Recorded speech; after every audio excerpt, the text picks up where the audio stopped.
जीवन में जो भी हमारे से बुराइयां होती है, असावधानियां होती है, बुरी आदतें बनती हमारी असावधानी के कारण, बेहोशी के कारण, मूर्छा के कारण। क्रोध भी हम करते हैं तभी करते हैं जब हम असावधान होते हैं। तभी तो आप कहते हैं ना, मैं क्रोध में था, आपने मित्र को भला बुरा कह दिया, फिर दूसरे दिन जाके क्षमा मांगते हो, या कहते हुए क्षमा मांगते हो, मित्र मैं कल होश में नहीं था, बहुत क्रोध में था और तुम्हें पता नहीं क्या क्या कह दिया, मुझे नहीं कहना चाहिए। खुद कह रहे हो मैं बेहोश था, मैं मूर्छित था।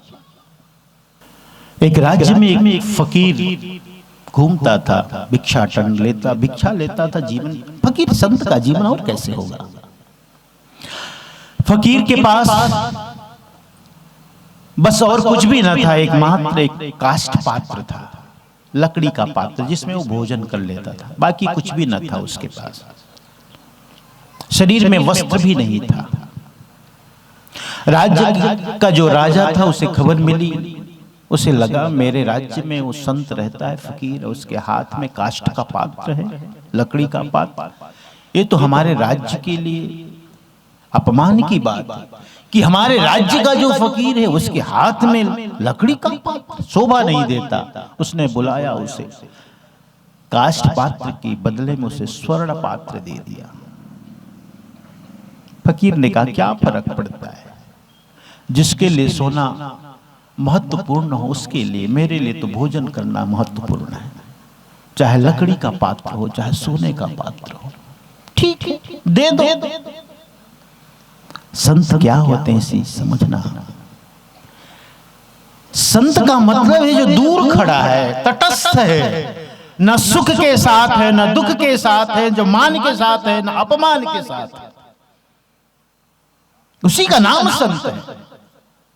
उसने कहा क्या बात है, कोई बात नहीं, तुम्हें लगता है कि मैं काष्ठ पात्र रखा हूं, ये तुम्हारे राज्य के लिए ठीक नहीं है, दे दो स्वर्ण का पात्र। स्वर्ण का पात्र रख लिया, काष्ठ का पात्र राजा को दे दिया, लेकिन कहते हुए गया संभाल के रखना, बहुत जल्दी मुझे इसकी जरूरत फिर पड़ेगी, क्योंकि स्वर्ण पात्र है। वहां से आगे बढ़ा था, सुबह का समय, अब दोपहर होने लगी। एक गांव पार किया, दूसरा गांव पार किया, देखा कि कुछ लोग पीछे पीछे आ रहे हैं, पीछे पीछे चले आ रहे हैं। अब एक गांव तक तो चलो संग साथ किसी का हो गया तो जाना होगा, उसे हो गया, लेकिन एक गांव पार कर लिया, दूसरा गांव, तीसरा गांव, फिर भी साथ नहीं छूट रहा है। उसने पलट के देखा और कह दिया मन ही मन, जिसको लेना है वो आ गया, जिसको लेना है वो आ गया। आगे बढ़ा, एक खंडहर में सोचा दोपहर का विश्राम कर लो, गर्मी के दिन थे, दोपहर का विश्राम कर लो। खंडहर था, एक पर्ची थी, अंदर एक कमरा था, खिड़कियां दरवाजे सब ले गए थे लोग, खंडहर था, छाया थी। विश्राम किया, वे दो तीन जो साथ में थे वे भी वहां पहुंच गए, आपस में बात कर रहे थे, समझ गए ठीक है। फिर जानते हो क्या किया उस संत ने, वो जो सोने का पात्र था उसे बाहर फेंक दिया, बाहर खिड़की से, ले जाओ बाहर फेंक दिया। उन चोरों को आश्चर्य हुआ, अरे हम तो इस इंतजार में थे कि उसकी नींद पड़े तब उठा के ले जाए, ये तो बड़ा अद्भुत हो गया भाई, आश्चर्य की बात, उसने खुद फेंक दिया। गए नहीं वे जो तीनों चोर थे अंदर आए, आपने ये पात्र क्यों फेंका? इसीलिए फेंका कि तुम अंदर आ सको, इसीलिए फेंका कि तुम अंदर आ सको। मैं सो जाता, तुम ले जाते, तुम अंदर तो आते, लेकिन कुछ और ढंग से आते, तुम अंदर आ सको, भीतर आ सको, इसलिए फेंका। हाथ में पात्र है, लेकिन उन तीनों चोरों को बड़ा अद्भुत लगा, ऐसा संत अद्भुत लगा, उनके साथ कुछ समय गुजारने जैसा था। थोड़ी देर बैठो, उसके साथ बात करो। तीनों बैठे और लगे हम तो चोर हैं, चोरी करते हैं, चोर कर्म हमारा जीविकोपार्जन का साधन है। आप हमें बताएं। सामान्य संत होते कहे गलत कर रहे हो, यही कहते हैं ना, गलत कर रहे हो, ये पाप कर्म है, छोड़ो। उसने ऐसा कुछ नहीं कहा। उसने एक बात कही, तुम पूछते हो कि हमारे जीवन के लिए कुछ बताओ, एक बात मैं कह देता हूं, तुम चोरी करो, चोरी करने से तुम्हें नहीं रोकूंगा, लेकिन जब भी तुम चोरी करने जाओ तो होश संभाल के जाना, जागते हुए जाना, बेहोशी से नहीं। जैसे हर रोज तुम चोरी करते हो वैसे नहीं, होश को संभाल के, होश को जागृत करके चोरी करना। ऐसा हुआ। वे तीनों चोर कुछ दिन बाद एक घर में चोरी करने गए, अंदर प्रवेश किए। अब वहां तक भी पहुंच गए जहां सब माल टाल था। उसने अलमारी खोली, सब रखा हुआ है सामने, सोने चांदी, जेवरात, आभूषण, पैसा, पैसों की गड्डियां। उसे बात ख्याल आ गई संत की, जो भी करना होश से करना, बेहोशी में नहीं, मूर्छा में नहीं, जानते ही वे कर, ये मैं कर रहा हूं। जब उसे ख्याल आ गया तो उसे उन रुपयों को उठाना, उन जेवरातों को उठाना उनके लिए कठिन हो गया। उठा ना सके, उठा ना पाए। यानी गए तो थे चोरी करने, पहुंचे भी वहां तक, लेकिन चोरी न कर पाए। वापस जब संत के पास आए, उन्होंने कहा, ये क्या कह दिया आपने, ये कैसी बात कह दी? हम गए लेकिन आपने कहा था कि होश साध करके, होश संभाल करके चोरी करना। जब हमने होश साधा, होश संभाला, तो हम चोरी न कर सके। ये क्या सीख दे दी, ये क्या सबक दे दिया आपने हमें? कहा, यही तो संतों के साथ रहने का फल है। इसलिए कहते ना, संतों का संग करो, साथ करो। कहते हैं उस दिन से वे जितने भी चोर थे सब संत बन गए। कथा है, लेकिन सीख बड़ी है। होश को संभालना है। जीवन में जो भी हमारे से बुराइयां होती है, असावधानियां होती है, बुरी आदतें बनती हमारी असावधानी के कारण, बेहोशी के कारण, मूर्छा के कारण। क्रोध भी हम करते हैं, तभी करते हैं जब हम असावधान होते हैं। तभी तो आप कहते हो ना, मैं क्रोध में था, आपने मित्र को भला बुरा कह दिया, फिर दूसरे दिन जाके क्षमा मांगते हो, या कहते हुए क्षमा मांगते हो, मित्र मैं कल होश में नहीं था, बहुत क्रोध में था, और तुम्हें पता नहीं क्या क्या कह दिया, मुझे नहीं कहना चाहिए। खुद कह रहे हो, मैं बेहोश था, मैं मूर्छित था। होश में कोई भी कर्म आप बुरा नहीं कर सकते, ये मैं कह रहा हूं। इसलिए सुरती को संभालो, सुरती बने होश। सदगुरु कबीर साहब ने इसलिए सुरती शब्द का, और जितने भी संत हैं सब ने सुरती बात कही, किन्हीं ने सुरती कही, किन्हीं ने सुरता कहा। देखो हमारे बीच एक मेहमान आए हैं, हाँ, गुरु नानक देव जी ने भी सुरती को संभालने की बात कही, सुरती को जगाने की बात कही। जितने भी संत हैं उनकी वाणी में आप पढ़ना, होश शब्द, होश के लिए, जागरण के लिए उन्होंने सुरती का। सुरता, सुरती, तुम भी तो कहते हो सुरता नहीं आएगा, क्या मतलब? ध्यान। सुरता का मतलब ध्यान, होश। मैं आपसे कहता हूं क्या कि आप मालिक बनो, स्वयं मालकियत आपके पास होनी चाहिए। हम किसी भी आदत के गुलाम न बने। अब ये भी मत समझना कि अच्छी बात, बुरी बातों की आदतें होती है, अच्छी बातों की भी आदतें होती है। एक बार मैं बनारस में था, तो कोई दूसरे धर्म का मानने वाला था, कोई परिचित था, आया था, कुछ काम करता था। उसने कहा, मुझे आदत है साहब मंदिर जाने की, इसलिए मैं मंदिर ढूंढ रहा हूं यहाँ। मैं रोज सुबह सुबह मंदिर जाता हूं। सुनने में अच्छा लगता है, मंदिर जाने की आदत है, ठीक ही आदत है। लेकिन आदत का मतलब क्या जानते हो? जो कार्य यंत्रवत हो रहा है, मशीन की तरह। आदत का मतलब है जो कार्य यंत्र की भांति, यंत्रवत, मशीन की तरह हो रहा है, वो आदत है। जो अपने आप हो रहा है वो आदत है। कभी अभी पिछले सत्संग में मैंने एक दिन सुनाया था, भगवान बुद्ध शाम के समय जा रहे थे, एक परिचित मिल गए, दोनों में बातें होने लगी। शाम के समय वैसे भी मच्छर बड़ा परेशान करते हैं, आपको पता है। हाँ, मच्छर घूमने लगते हैं जहां जहां जिनको जाना है, शायद आपस में समझौता रहता है, तुम उसके घर जाओ, वो वाला उसके घर जाएगा, वो परिवार उसके घर, ऐसे कोई बंटवारा रहता है। इसलिए वो शाम के समय बड़ी भाग दौड़ रहती हूं मैं, आपस में चहल पहल रहती। भगवान बुद्ध की बाह में बैठ गया वो मच्छर, बैठ गया। बात हो रही थी, बाह में मच्छर बैठा तो उसने मच्छर को ऐसे हटाया। मच्छर जब हट गया, बातचीत हो रही, उसके बाद भी देखा जो परिचित था वो बार बार भगवान बुद्ध ऐसे हाथ को ले जा रहे हैं।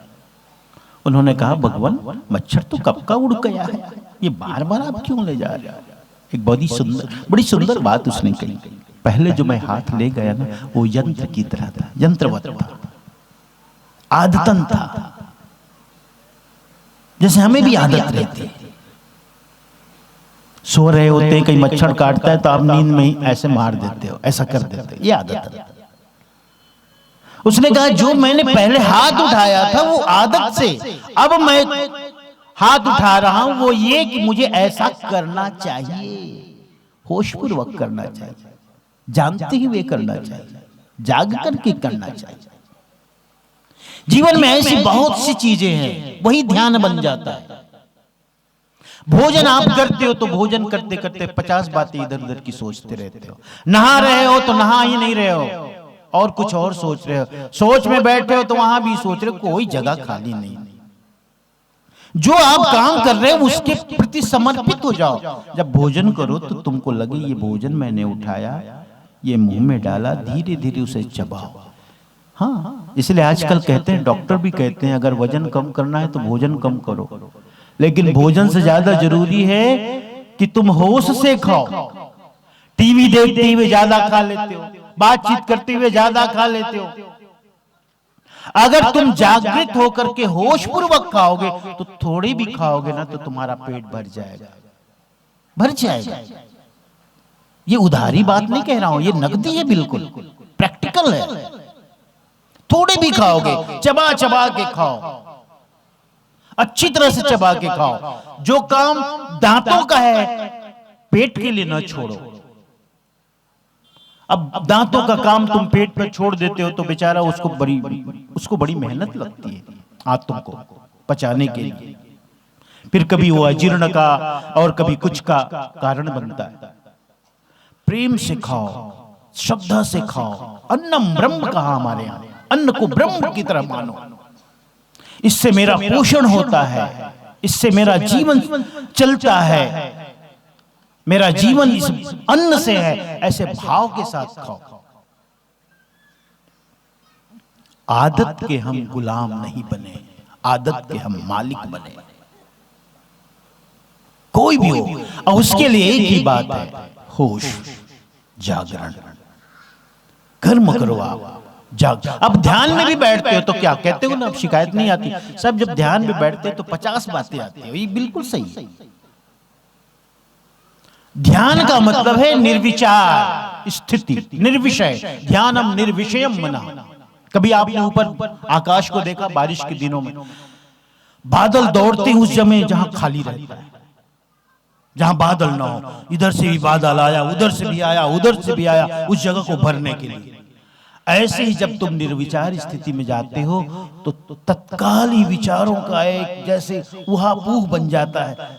भरो इसको, खाली मत करो, दौड़ने लगता है। ये स्वाभाविक है। और बहुत बार हम ऐसा जब ऐसा होने लगता है तो एक बार दो, एक दिन, 2 दिन, 4 दिन बैठे, फिर हम ऊब जाते, छोड़ो नहीं होता हमसे। नहीं होगा। जब पानी के लिए कुआं खोदते हो तो पहले तो कंकड़ पत्थर बाहर निकलता है ना, कंकड़ पत्थर को बाहर निकालो, फिर उससे थोड़ी बारीक मिट्टी आएगी, फिर बारीक मिट्टी आएगी, अंत में रेत आएगी। रेत आने के बाद आपको फिर स्वच्छ जल मिलेगा। अब तुम यहां भी खोदे थोड़ा सा, फिर वहां खोदे थोड़ा सा, फिर वहां खोदे, जितनी मेहनत तुमने 4 जगह की, एक ही जगह करो। ध्यान में बैठो तो तुरंत तत्काल ही तुम्हें उसका परिणाम नहीं मिलेगा। महीना 2 महीने के बाद आएगा, विचार आएगा। विचार के साक्षी बनो, विचार के दृष्टा बनो, उसके पीछे भागो मत, दृष्टा बन जाओ। उसमें रस मत लो, रस नहीं लेना ही दृष्टा भाव है। प्यारे हंसलो, इसलिए होश को जगाने के लिए साहब कहते हैं, सुरति बांध स्थिर करो वापई हाल हजूर। सुरति को संभालो, होश को संभालो, जागृत बनो, जागरण को लाओ जीवन में, विवेक को जगाओ। विवेक यूं ही नहीं जगता है, छोटी छोटे कामों में आप विवेक को जगाओ, होश को जगाओ। जैसे मैंने कहा भी, भोजन है, कोई भी ऐसा काम है, ध्यान बन जाता है यदि पूरी तन्मयता से, तल्लीनता से उसे करो। एक ही काम करो, लिख रहे हो तो सिर्फ लिख रहे हो, पढ़ रहे हो तो सिर्फ पढ़ रहे हो, भोजन कर रहे हो तो सिर्फ भोजन कर रहे हो, वो भी ध्यान बन जाता है।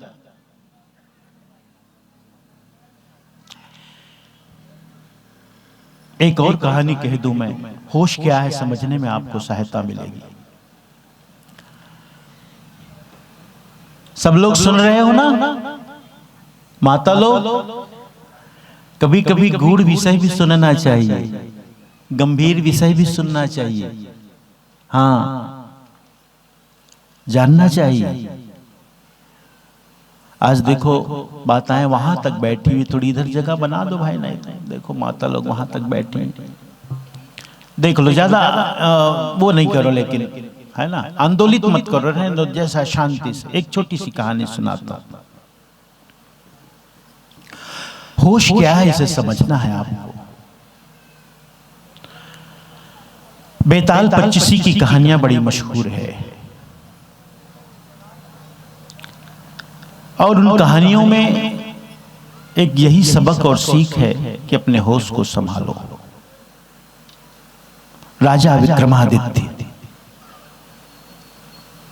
प्रतिरोज प्रतिदिन उनसे मिलने वाले आते थे, रिवाज था, चलन था।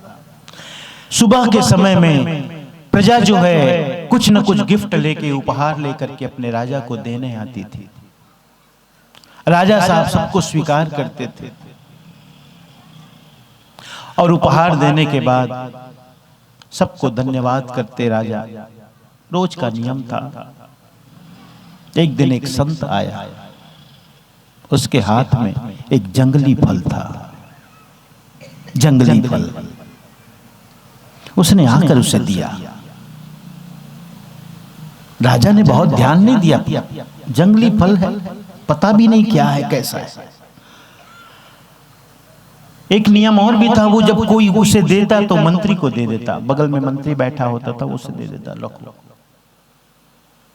वो जंगली फल जब उसे दिया, थोड़ा गौर से देखा तो ये क्या है, कैसा है, चलो कुछ होगा, आया है, दे दिया। दूसरे दिन भी आया वही फल लेकर, फिर दे दिया। तीसरे दिन भी आया, दे दिया। जानते हुए क्रम कितने दिन चला? 10 साल चला। 10 साल तक।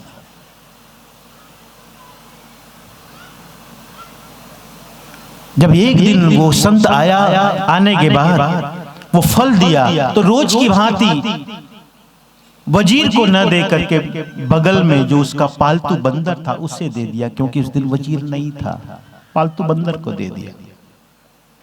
पालतू बंदर, बंदर का एक ही काम, जो भी हो उसे मुंह में लेके तोड़ना, फोड़ना, काटना। उसने फल लिया और तुरंत मुंह में ले गया और मुंह में उसे काटा पीटा, तो जानते उसके मुख से एकदम चमकीली चीज निकली, हीरा। राजा ने देखा, अरे हीरा।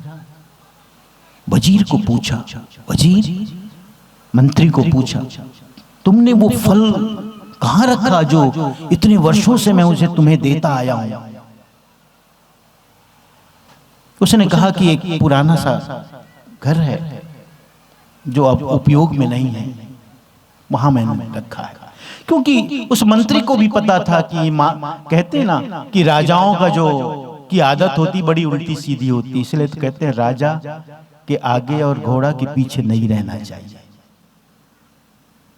ये कभी भी हिसाब ले ले, कभी भी पूछ दें, यह सोच करके एक पुराने घर में उसे डाल देता था, उस फल को, जंगली फल को।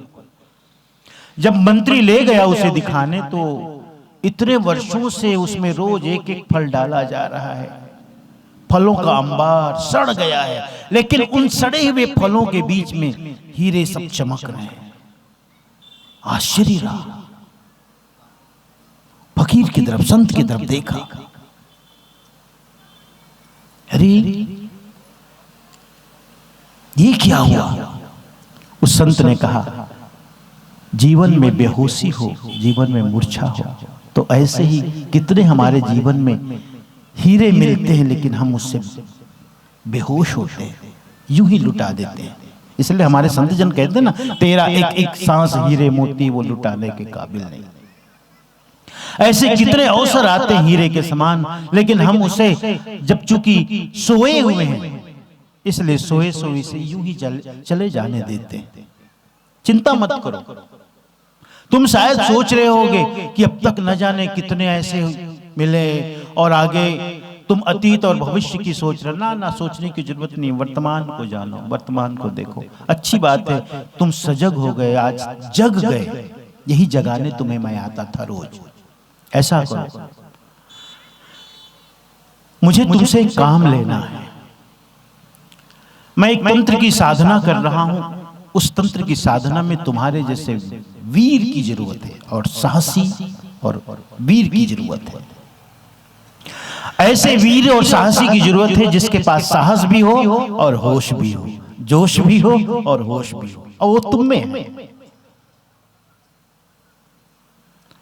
आज अमावस्या की रात है, तुम आ जाना, मरघट में आ जाना। उसने मरघट में बुलाया। राजा विक्रमादित्य एक बारगी तो डरा, सहमा, चौंका। अरे महल में रह करके जीवन व्यतीत किया था, कभी मरघट का दर्शन ही नहीं हुआ था, लेकिन आज जाना पड़ेगा। उसने भरोसा किया है। और जब ये संत इतना रहस्यपूर्ण है, तो यदि बुलाता है, कहीं ना कहीं कुछ बात तो होगी, कहीं स्वर्ग का द्वार खुलेगा, कहीं मोक्ष का दरवाजा मिलेगा।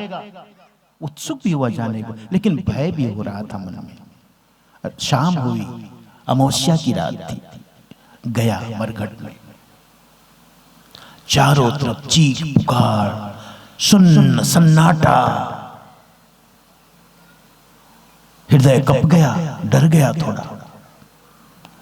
वीर और कायर में यही अंतर होता है, वीर भी डरता है,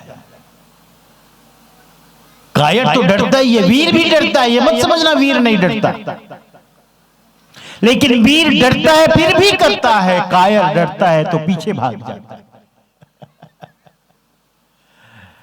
और जो नहीं डरता है वो सिर्फ मंद बुद्धि वाला होता है। इसलिए देखा है कोई कोई बच्चा मंद बुद्धि वाला होता है, वो सांप को पकड़ना चाहेगा, बिच्छू को पकड़ना चाहेगा, मंद बुद्धि है। साहसी और वीर का मतलब ये नहीं कि उसके अंदर भय नहीं है, लेकिन भय को परास्त करके आगे बढ़ जाता है, वो है साहसी वीर। डरा, एक बार सहमा, पहुंचा उसके पास। उस संत ने कहा, अच्छा तुम आ गए? हाँ आ गए। ऐसा है, जहां संत बैठा था देखा अनेकों नरमुंड है, एक लाश है, और लाश को काटने वाटने के सब उसके पास औजार है, एक धूनी जल रही है, तंत्र की साधना कर रहा है। उसने कहा, अच्छा तुम आ गए, एक काम करो, ये जो देखो दूर पेड़ है, वहां एक लाश लटकी है, उसे तुम ले आओ। वीर विक्रमादित्य बताए हुए के अनुसार वो गया, जरा दूर था, उस पेड़ के पास पहुंचा तो एक नहीं अनेकों लाशें लटकी थी। हिम्मत बांधा, धड़कती छाती से ऊपर चढ़ा, एक लाश को काटा। रस्सी से बंधा हुआ था, एक लाश बंधी हुई थी, रस्सी से उसे रस्सी को काटा, नीचे धड़ाम से गिरी लाश। और गिरते ही जोर से वो हंसती है, हा हा हा करके। जब नीचे उतरा विक्रमादित्य, उसने कहा, पूछा क्यों हंसा तुमने? हंसने का कारण क्या है, क्यों हंसा? लाश जो ही उसने कहा कि क्यों हंसे, वो लाश फिर उठी वहां से और जाके लटक गई। जाते जाते कहती है, शांत रहना है, बोलना नहीं है, अगर बोला तो फिर तुम मुझे ले नहीं जा सकोगे। सर तुमने बोला तो ले नहीं जा सकते। अब की बार गया, फिर उसने रस्सी काटी, नीचे गिरी लाश और कंधे पे रख करके विक्रमादित्य चलने लगा। लाश बोलती है, शांत रहना है, बोलना नहीं है, लेकिन याद रखो रास्ता लंबा है, और रास्ता लंबा है इसलिए मैं तुम्हें एक कहानी सुनाता हूं। और लाश कहती, मैं कहानी सुनाती हूं, तुम सुनना, इससे अच्छा होगा, रास्ता भी कट जाएगा, तुम्हें बोर भी नहीं लगेगा, रास्ता भी कट जाएगा। फिर वो कहानी सुनाने लगती है। राजन, एक गुरुकुल में 3 विद्यार्थी पढ़ते थे। उन तीनों विद्यार्थियों को गुरु की कन्या, गुरु की बेटी से प्रेम हो गया।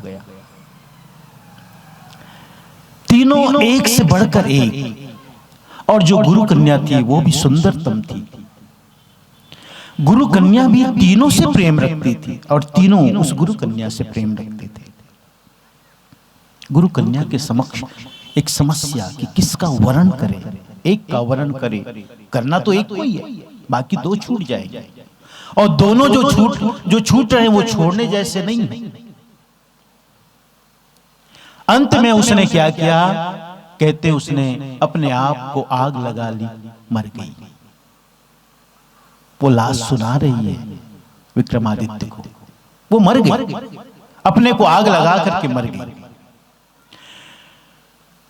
जहां उसकी चिता जली, जो तीनों प्रेमी थे और अद्भुत प्रेमी थे, एक ने तो कहा जब तुम ही चली गई तो जीवन व्यर्थ है, वहीं धुनी लगाए, धुनी रमाए, वहीं बैठ गया, अब क्या रहा जीवन में। एक जो दूसरा था उसने कहा जब तुम ही नहीं रहे, निकल गया, सन्यासी बन गया, परिव्राजक बन गया, जिसके साथ मुझे घर बसाना था वो ही नहीं रही, तो अब किसी के साथ क्या घर बसाना। वैरागी बन गया। तीसरा जो था वह रोज उसके अस्थि पंजर हड्डियों को पास की नदी से धो के लाता और रख देता, लाता और रख देता, लाता और रख देता। तीनों ने अपने प्रेम का इस तरह प्रदर्शन किया, प्रेम को निभाया। फिर वह जो सन्यासी बना था उसे पता चला कि अगर अस्थि पंजर हो, ऐसा कोई मंत्र है जो मंत्र के सहारे वह अस्थि पंजर से फिर से कोई जीवित हो सकता है। उसे एक व्यक्ति मिला जिसने वह मंत्र सुनाया, बताया, उसे सिखाया, अच्छी तरह से सीख लिया। सीखने के बाद दौड़े दौड़े आया, लेकिन मन में भय, इतने वर्ष हो गए, इतने दिन हो गए, पता नहीं अस्थि पंजर हो भी कि नहीं हो। जब आया लौट करके तो वहां तो अस्थि पंजर रखा हुआ है, क्योंकि एक तीसरा है जो धो के लाता है, रख देता है, धो के लाता है, रख देता है। उसने मंत्र सीखा था, जान लिया था, आया और मंत्र का प्रयोग किया। मंत्र का प्रयोग करती वह गुरु कन्या पहले से कहीं ज्यादा सुंदर हो गई, स्वर्णमयी काया उसकी बन गई। अब वो लाश विक्रमादित्य से पूछती है, राजन, एक समस्या फिर, एक कलह फिर शुरू हो गई। अब ये कन्या किसकी? किसकी? 3 दावेदार। अब ये किसकी है? जो धुनी रमाए बैठा है उसकी, कि रोज जो हड्डियों को, अस्थि पंजर को धो करके लाता है नियम से और ले जाता है, लाता है, ले जाता है, लाता है, उसकी, कि उसने जिसने मंत्र जान करके इसे जीवित किया, किसकी? फिर एक शर्त भी कहता है, यदि तुम्हारे मन में उत्तर आए और तुमने नहीं दिया तो इसी क्षण मर जाओगे। उत्तर ना आए तो कोई बात नहीं, उत्तर आए और तुमने जवाब नहीं दिया, उत्तर नहीं दिया तो इसी क्षण मर जाओगे, और ना आए तो कोई बात नहीं। राजा था, नीति का जानकार था, शास्त्रों का ज्ञाता था, कितने ऐसे निर्णय उसने किए थे। उत्तर क्यों ना आएगा भला? मन पर किसका इतना वश चलता है? वो तो कोई महापुरुष हो, सिद्ध पुरुष हो, जो मन पर इतना नियंत्रण हो। उत्तर तो आया, और उत्तर आ गया और ना दे तो मर जाना पड़ेगा। उसने कहा कि ऐसा है, उत्तर तो आया है, उत्तर ये है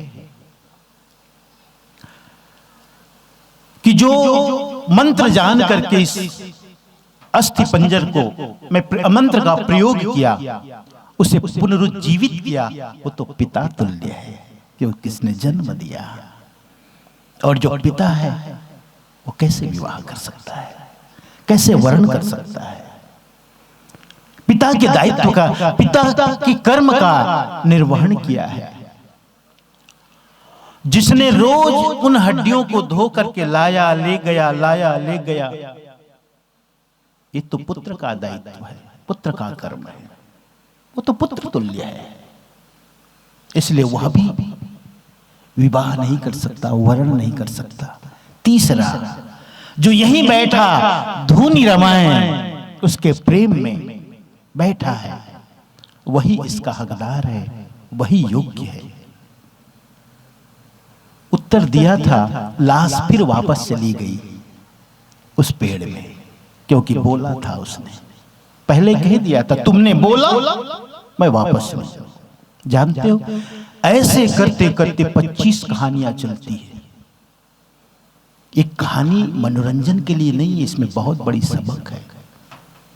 हर कहानी से उसने, विक्रमादित्य ने अपने होश को संभाला, होश को साधा। 25वीं कहानी आते आते तक सुन रहा है, श्रोता बन गया, लेकिन उत्तर नहीं आया, क्योंकि मन पर नियंत्रण हो गया। इसे कहते हैं होश, ये है जागरण। प्यारे हंसनो, आज के प्रसंग में मैंने यही आपको बताया, बुरी आदतें आप उसके गुलाम नहीं बनो, आप उसके मालिक बनो। जिसके बिना हम नहीं रह सकते, यही बंधन है, यही गुलामी है। रह सकते हो आप, बिना आयरन के कपड़े में नहीं पहन सकता, बिना दाल के मैं भोजन नहीं कर सकता, चाय नहीं तो कुछ नहीं, ये सब बंधन है। जीवन को सरल बनाओ, सहज बनाओ, जीवन में एडजस्टमेंट को लाओ, समायोजन को लाओ। जैसा है सहज जीवन होना चाहिए। हम भी जाते हैं तो बड़े से बड़े मकान और बंगले भी मिलते हैं। कभी कभी तो किसी के घर में रहने को मिलता है तो हम बाथरूम में जाते हैं तो पूछते किधर है भैया, बटन वटन दिखता नहीं, कहीं दबाओ तो कहीं निकलता है। हाथ धोने के लिए नल खोलो तो ऊपर से फव्वारा से पानी गिरने लगता है। मैं तो आजकल बड़ा डर के देख लेता हूँ, फव्वारा जहाँ है वहां से अपने को बचा के ऐसे दबाता हूँ, ये ना निकल जाए। एक दो बार भीग गया हूं मैं। फिर ऐसी जगहों में भी रहने को मिलता है, और कहीं ऐसी भी जगह होती है, जबकि आज मोदी जी कहते हैं घर घर में शौचालय बनवा दिए, लेकिन लोटा लेके जाना भी पड़ता है। ऐसा भी है। और हम घूमने फिरने वालों के लिए तो कोई आदत होनी भी नहीं चाहिए, जैसा मिले सहज हो, जीवन सहज और सरल बनाओ, आदतों से मुक्त हो, बुरी आदतों से ही नहीं, कुछ अच्छी भी आदतें उससे, जो तुम्हें बांधे वो बंधन है।